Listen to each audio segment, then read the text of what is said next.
Hello friends, good morning. 12th class, subject English. Friends, we have started section 3. Actually we have completed first section, prose section, second section, poetry section. After completing these two sections, we have to see the third section, writing skills.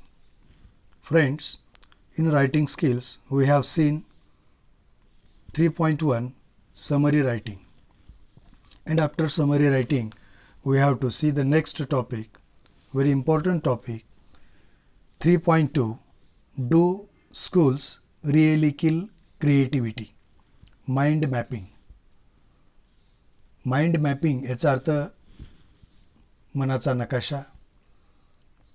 आणि मग शाळा खरोखर सृजनशीलता नष्ट करतात का, आपल्याला याचे माइंड मॅपिंग करायचे आहे, पाहायचे आहे. क्रिएटिव्हिटी याचा अर्थ सृजनशीलता, आणि किल म्हणजे नष्ट करणे, ठार करणे. तर do schools really kill creativity, शाळा खरोखर सृजनशीलता नष्ट करतात का. माइंड मॅपिंग, मनाचा नकाशा. हे करत असताना आपण या सर्व गोष्टीचा अभ्यास करत असताना हा आपल्यासाठी रायटिंग स्किलमधील भाग थोडा नवीन आहे, परंतु खूप इंटरेस्टिंग आणि तेवढाच महत्त्वाचा आहे. यामध्ये आपल्याला आपल्या मनाचा नकाशा काढण्यासाठी जे आपलं कौशल्य आहे त्या कौशल्याचा इथे वापर करायचा आहे. तर सुरुवातीला आपण माइंड मॅपिंग म्हणजे काय, मनाचा नकाशा म्हणजे काय हे पाहणार आहोत. त्यानंतर काही स्टेप्स आहेत, काही पॉईंट्स आहेत की जे आपण लक्षात ठेवले पाहिजेत. त्याचबरोबर एखादी मेन आयडिया, त्या मेन आयडियानंतर असलेले त्याला वेगवेगळे ब्रँचेस, त्या ब्रँचेसला परत आणखीन काही नवीन विचार येतात किंवा पुढचे विचार येतात. जसे एखादे झाड असते, झाडाला फांदी असते, मुख्य फांद्या असतात 2-3, आणि परत आणखीन पुढे छोट्या छोट्या फांद्या असतात, त्याला ट्विग्स असं म्हणतो. तर त्या पद्धतीनेच आपण हा भाग पाहणार आहोत. आपल्या टेक्स्टमध्ये page number 141, look at the page, look at the lesson, look at the title. तर माइंड मॅप ही माहितीचा ग्राफ म्हणजेच आलेखाच्या किंवा आकृतीच्या स्वरूपात सादर करण्याची एक पद्धत आहे. आता माइंड मॅप म्हणजे माहितीचा ग्राफ म्हणजेच आलेखाच्या किंवा आकृतीच्या स्वरूपात या ठिकाणी माहिती सांगणे. ही माहिती श्रेणीबद्ध पद्धतीने सांगितली जाते, त्यामध्ये विविध घटकातील संबंध दर्शविले जातात. तर आपण या ठिकाणी प्रस्तावना पाहू, म्हणजे आपल्याला माइंड मॅपिंग ही चांगल्या प्रकारे समजू शकेल, समजण्यास मदत होईल. पहा, अ mind map is the representation of information in a graphical form, specially in the form of diagram.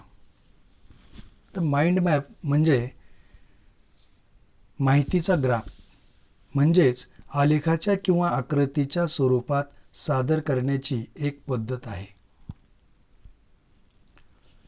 It is hierarchical. आता हायरॅरिकल या शब्दाचा अर्थ श्रेणीबद्ध, according to importance. According to importance, श्रेणीबद्ध, माहितीचा क्रम उतरत जाणे वगैरे. तर it is hierarchical means ranking classes, terms, etc. one above the other according to importance or status. So it is hierarchical and shows the relationships among the various elements. आणि मग ही श्रेणीबद्ध पद्धत असून, माइंड मॅप ही एक श्रेणीबद्ध पद्धत असून, म्हणजेच क्लासेस, टर्म्स इत्यादी त्यांच्या महत्त्व किंवा स्थितीनुसार एकावर दुसरी असे रँकिंग किंवा गणना केली जाते. त्यात विविध घटकातील संबंध दर्शविले जातात. Mind mapping is a very useful way of transmitting information into and out of your brain. Mind mapping ही कोणतीही माहिती आपल्या मेंदूमध्ये आणि मेंदूच्या बाहेर पोचविण्याची एक अतिशय उपयुक्त पद्धत आहे. This process actually maps out your ideas quite naturally and in a way that suits your inherent personal method of doing things. आता इनहेरंट याचा अर्थ मूळचा, जन्मापासून, सुरुवातीपासूनचा. तर या पद्धतीत आपल्या कल्पना नैसर्गिकरित्या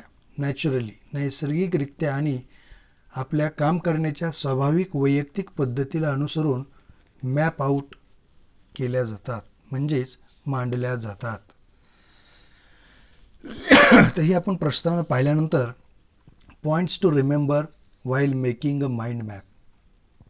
तर माइंड मॅप बनवताना लक्षात ठेवण्याचे काही मुद्दे पहा. Let the ideas first come out at random just as they keep on popping up in your mind. कल्पना जशा आणि ज्या क्रमाने मनात येतील तशा त्या येत राहू द्या. आपल्या मनामध्ये ज्या कल्पना येतील, विचार येतील, आयडियाज आहेत, जशा येतील ना तशा ते ज्या क्रमाने येतील तशा त्या मनात राहू द्या. Recognise them later. नंतर त्यांची व्यवस्थित क्रमवारी करा. जे वेगवेगळे कल्पना, विचार आपल्या डोक्यामध्ये आलेले आहेत त्या कल्पनांना परत आपण क्रमवारी करायची आहे. हा पहिला मुद्दा झाला. तर दुसरा मुद्दा, second point, the main idea is crystallised in the centre and radiates from there as branches. तर पहा, मुख्य कल्पना स्पष्टपणे मध्यभागी मांडलेली असते आणि तेथून तिच्या शाखा बाहेर पसरतात. म्हणजे सुरुवातीला मेन आयडिया, जसे मुख्य वृक्षाचा बुंदा किंवा मूळ असते, मेन आयडिया, आणि तेथून वृक्षाला पुढे इतर आयडियाज असतात, म्हणजे ब्रँचेस नंतर त्याला पसरतात. त्यानंतर each branch contains a key ideas. आणि मग प्रत्येक शाखेत, प्रत्येक ब्रँचला एक महत्त्वाची कल्पना असते. derived ideas of lesser importance from twigs. आणि मग त्यातून तयार झालेल्या कल्पना ट्विग्स म्हटले जाते. जसे की वृक्षाला असलेल्या शाखा म्हणजे ब्रँच, आणि ब्रँचच्या पुढे आणखीन काही पुढे माहितीनुसार किंवा क्रमाने आपण पुढील आयडियाज लिहितो त्याला ट्विग्स असं म्हणायचे, उपशाखा. The branches from a connected nodal structure. आणि मग हे सर्व शाखा मिळून एकत्रित नोडल म्हणजेच रचना तयार केली जाते, त्याचे एक नोडल तयार केले जाते. तर अशा पद्धतीने आपण माइंड मॅपिंग याची प्रस्तावना पाहिल्यानंतर आपल्याला हे लक्षात येऊ शकेल. पहा, इथे एक डायग्राम आहे. डायग्रामच्या साहाय्याने आपण हे सर्व ऑब्झर्व करायचे आहे. Observe the given figure and complete the activities that follows. आता पुढील आकृती पहा आणि कृती करा. आता मेन आयडिया आपल्या लक्षात आलेली असेल, तो सेंटर पॉईंट आहे. मेन आयडियाजला मग त्या ठिकाणी ब्रँच आहेत, शाखा आहेत. ह्या झाल्या आपल्या मुख्य कल्पना.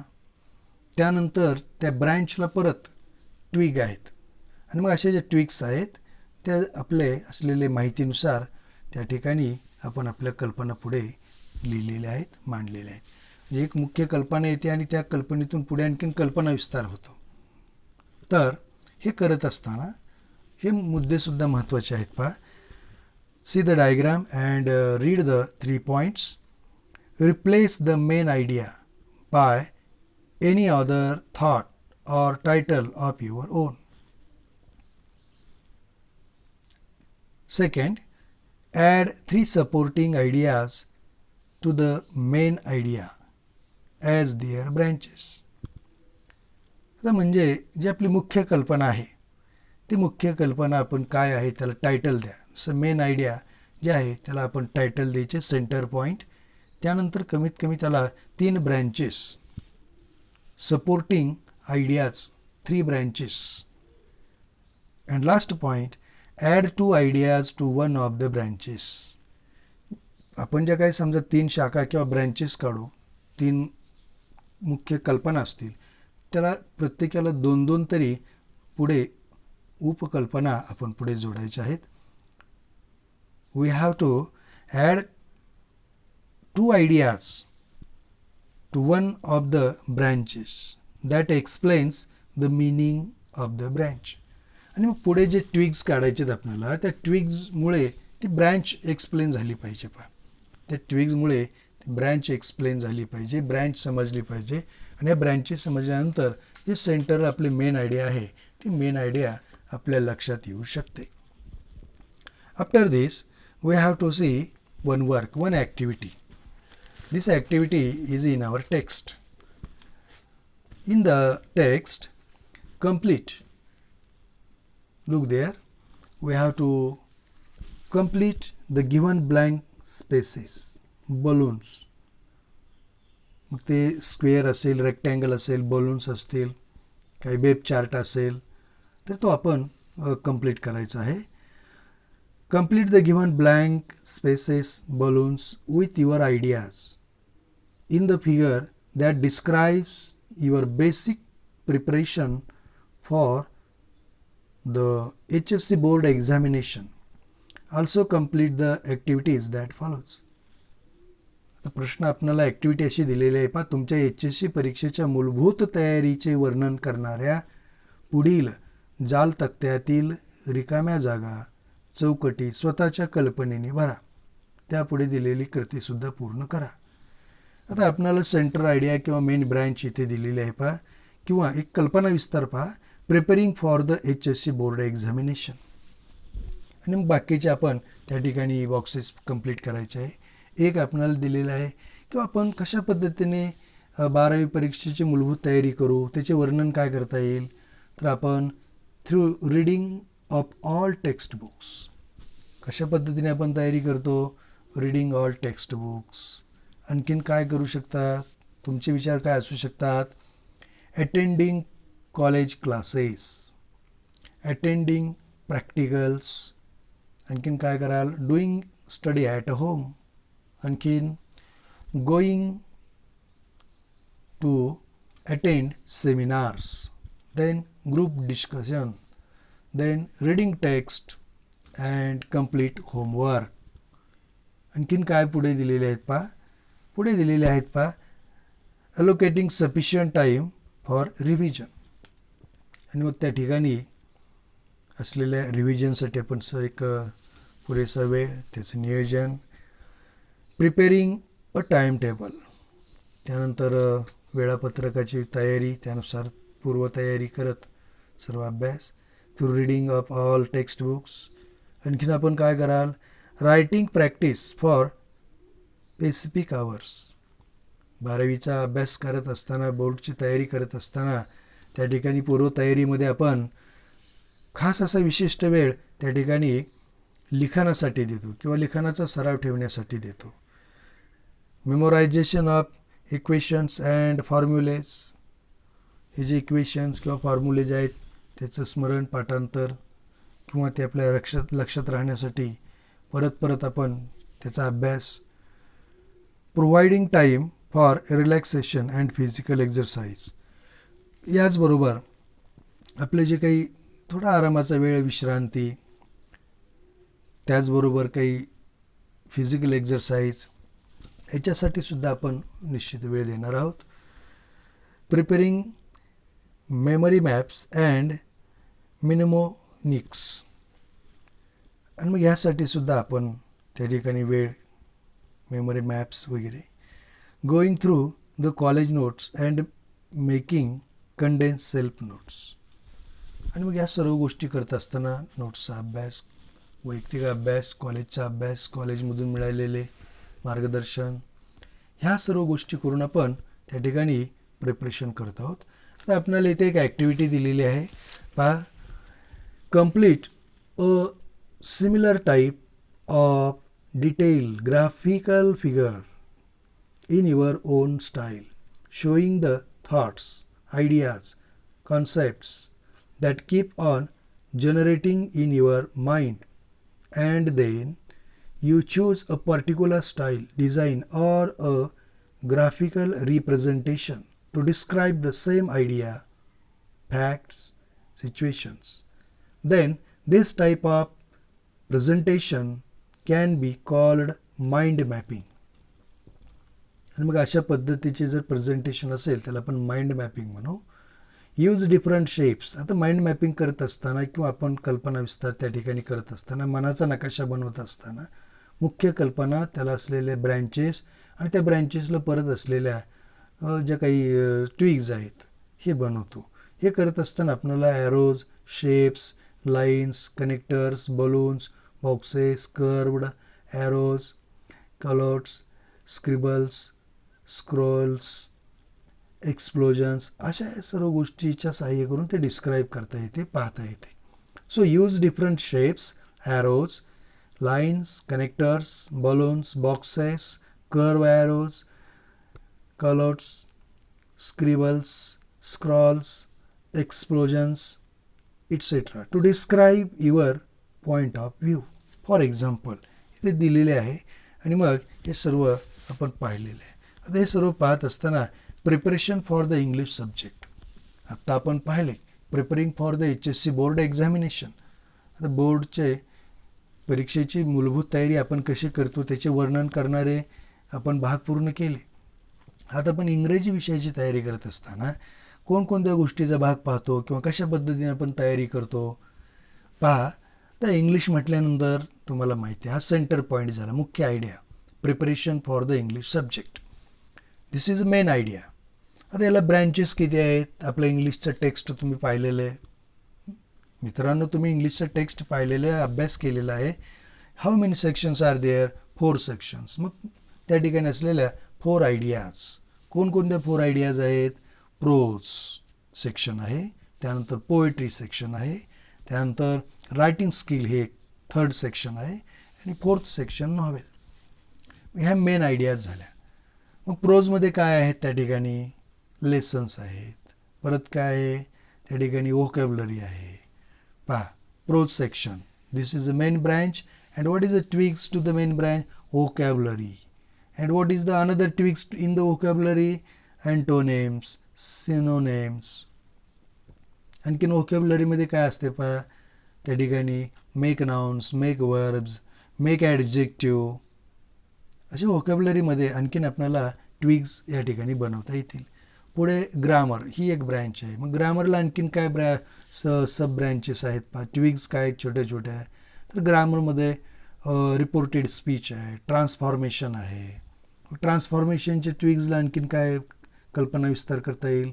मग त्या ठिकाणी इंटरचेंज ऑफ द सेंटेन्सेस, त्यामध्ये ट्रान्सफॉर्मेशन ऑफ द सेंटेन्सेस, त्यानंतर remove too, use so that, remove so that, use too. त्यानंतर आणखीन काही समजा त्या ठिकाणी व्हॉइस आहे, change the voice, change the tense, simple, compound, complex sentence. अशा बऱ्याच कल्पना विस्तार किंवा बऱ्याच आपल्याला पुढे ट्विग्स या ठिकाणी वाढवता येतात. तर हा प्रोज सेक्शनचा भाग झाला. आता प्रोज सेक्शन ज्या पद्धतीने आपण पाहिले त्यानंतर पुढे पहा पोएट्री सेक्शन. आता पोएट्री सेक्शनमध्ये काय करता येईल, काय पाहता येईल आपल्याला? तर पोएट्री सेक्शनमध्ये पोएटिक डिव्हायसेस आणि ॲप्रिसिएशन अशा 2 ट्विग्स इथे दिलेल्या आहेत. पोएटिक डिव्हायसेसला आणखीन आपण पुढे वाढवू शकतो. रायमिंग वर्ड्स, रायमिंग पेअर्स किंवा जे वेगवेगळे आणखीन असलेले काही फिगर्स ऑफ स्पीच आहेत ते घेऊ शकतो त्याच्यामध्ये. ॲप्रिसिएशनमध्ये परत आणखीन एक 3-4 छोटे छोटे ट्विग्स काढू शकतो. ॲप्रिसिएशन याच्यामध्ये आपण title, poet, theme, values of the poem, personal opinion, ज्या पद्धतीने आपण ॲप्रिसिएशनचा प्रश्न लिहितो, पॅरेग्राफमध्ये लिहितो, 1 पेज लिहितो, व्हर्बलमध्ये लिहितो, त्या पद्धतीने हे आणखीन वेगवेगळ्या ट्विग्स आपण पुढे काढू शकतो. तर रायटिंग स्किल ही एक मेन ब्रँच आहे 3rd सेक्शनमध्ये. मग रायटिंग स्किलमध्ये आणखीन पुढे काय केले आहेत पहा, ट्विग्स कशा आहेत पहा. या ठिकाणी रायटिंग स्किलमध्ये वेगवेगळ्या ट्विग्स आहेत. Mind mapping, SOP, group discussion, virtual message. तर अशा पद्धतीने या ठिकाणी आपल्याला या ट्विग्स काढलेले आहेत. तर माइंड मॅपिंग ही एक रायटिंग स्किल आहे की जे आपण पाहत आहोत. आणि रायटिंग स्किल हे पाहिल्यानंतर पुढे आपल्याला अशा वेगवेगळ्या अशा ट्विक्स काढता येतील. SOP याचा अर्थ स्टेटमेंट ऑफ पर्पज. आणि मग या ठिकाणी जे काही स्टेटमेंट ऑफ पर्पज आहे तर उद्देशाचे वाक्य, त्यानंतर ग्रुप डिस्कशन, चर्चा वगैरे, आणि व्हर्च्युअल काही मेसेज आहेत. तर अशा वेगवेगळ्या ट्विक्स काढून आपण ही रायटिंग स्किल ही ब्रँच पुढे अशी विस्तारलेली आहे. कल्पना विस्तार करत असताना नॉव्हेल, आता नॉव्हेलमध्ये हे novel is a branch. Preparation for the English subject हे करत असताना आपल्याकडे नॉव्हेल ही एक ब्रँच आहे. तर या ब्रँचला आणखीन पुढे उपब्रँच काय आलेले आहेत, काय केलेलं आहे पुढे पहा. कॅरेक्टर, आता नॉव्हेल म्हटल्यानंतर त्यामध्ये कॅरेक्टर, त्यानंतर त्याचे कथानक, त्याला प्लॉट असं म्हणू. कॅरेक्टर, प्लॉट, मग ते सेटिंग, कशा पद्धतीची सेटिंग आहे नॉव्हेलची, कोणत्या रिजनमधील आहे, सेटिंग कशा पद्धतीचे, rural, urban, ancient, historical, modern, conflict काय, त्याच्यामध्ये द्वंद्व काय, कॉन्फ्लिक्ट कसे आहे, स्टाईल कशी आहे, how what is the style of writing of novel. तर ह्या स्टाईलच्या बाबतीमध्ये सुद्धा आपण पुढे या ठिकाणी ब्रँच बनवून हा भाग पुढे घेऊ शकतो. आणि मग अशा पद्धतीने ह्या कल्पना विस्तार केला जातो. पुढे आणखीन काही 1, 2, 3 उदाहरणे आपण पुढे पाहणार आहोत. पण हे करत असताना या ठिकाणी पहा 1, 2, 3 मुद्दे आपण या ठिकाणी महत्त्वाचे आहेत ते पाहायचे आहेत. पहा, benefits of mind mapping. So what is the benefit of mind mapping? Look, mind mapping is an effective tool that helps us capture the logical thinking process that goes on in our mind. It enables us to put pieces of information in the proper slots. The gathered pieces of information then assume a compact and condensed format which can be committed to memory with vividness and clarity. Mind mapping also helps generate a stream of creative ideas. आपल्याकडली जी सृजनशीलता आहे ही सृजनशीलता म्हणजे ही जी creative ideas आहेत, ह्या सृजनशीलता किंवा हे कल्पना विस्तार याला ते उत्तेजित करते, जनरेट करते. The speed and spontaneity of mind mapping proves to be a great advantage during brainstorming sessions. आणि मग आपल्याकडे असलेली जी काही उत्स्फूर्तता आहे ही माइंड मॅपिंगमधील उत्स्फूर्तता, कल्पना विस्तार हे पुढे आपल्याला ब्रेनस्टॉर्मिंगसाठी या सेशनला खूप महत्त्वाचे आणि उपयुक्त आहे.